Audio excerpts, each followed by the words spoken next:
పెద్దలు గౌరవనీయులు పవన్ కళ్యాణ్ గారిని మాట్లాడవలసిన కోరుతున్నాను.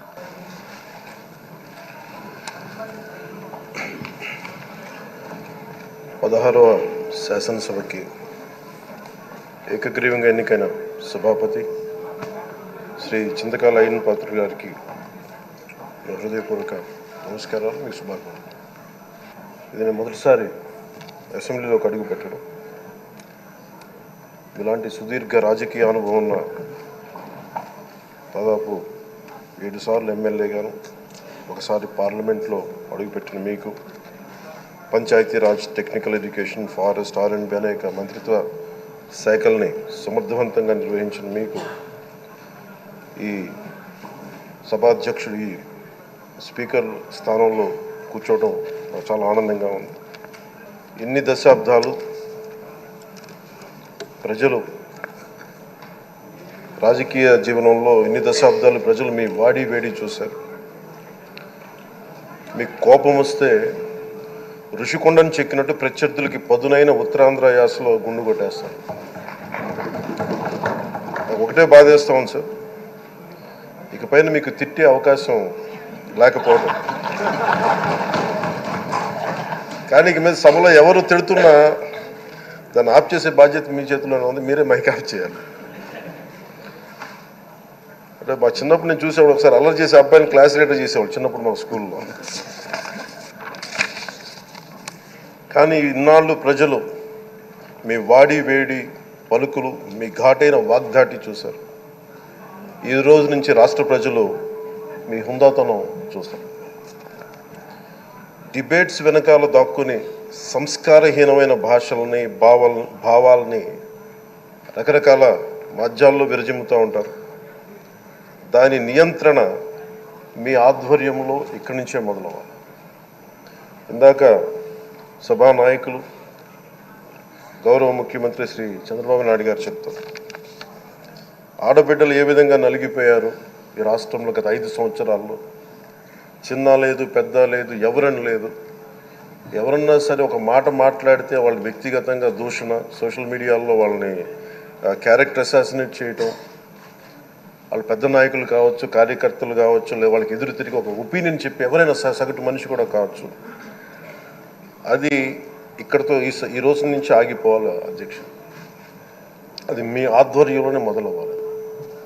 గత ప్రభుత్వం తాలూకు సభ జరిగిన విధానం చూస్తే ఈ వ్యక్తిగత దూషణ ఇవన్నీ చాలా ఇబ్బంది పెట్టే ప్రజలు. ఈ రోజున వాళ్ళకి 11 సీట్లకు పరిమితం అయ్యారు, ఈరోజు లేరు, ధైర్యం లేదు వాళ్ళకి.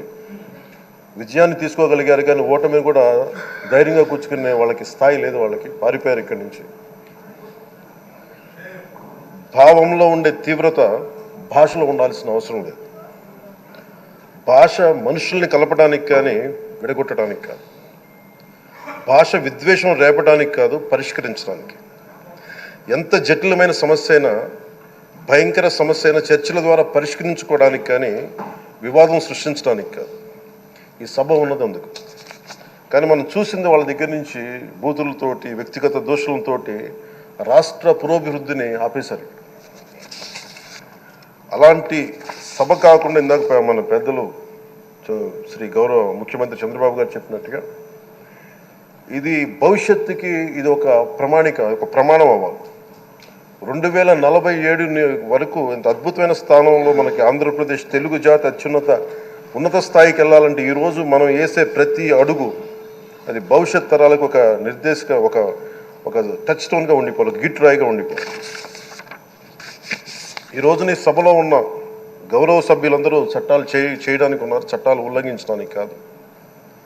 విభేదించడం అంటే ద్వేషించడం కాదు, వాదించడం అంటే కొట్టుకోవడం కాదు. ఇవన్నీ విభేదించడం, వాదించడం ఇవన్నీ ప్రజాస్వామ్యానికి చాలా మౌలికమైన పునాదులు. ఆంధ్రప్రదేశ్ ఆవిర్భావం జరిగి అసలు భాషా ప్రయుక్త రాష్ట్రాల ఆవిర్భావమే మన ఆంధ్ర రాజ్యంతో మొదలైంది. అమరజీవి పొట్టి శ్రీరాములు గారి బలిదానం మీద మన రాష్ట్రం పుట్టింది. 56 రోజులు తిండి తిప్పలు తినకుండా నరకం అనుభవిస్తూ ఆయన బలైపోయారు. ఆయన మరణానికి చేరువవుతూ ఆమరణ నిరాహార దీక్ష చేసిన ప్రతిరోజు మనకి దాదాపు ఈ సుదీర్ఘమైన 6 దశాబ్దాల కాలం 1.5 సంవత్సర కాలం అంటే ఆయన ప్రతిరోజు చావుకు చేరువవుతూ భోజనం లేకుండా ఆయన గడిపిన ప్రతిరోజు మనకి 1.5 సంవత్సర కాలం.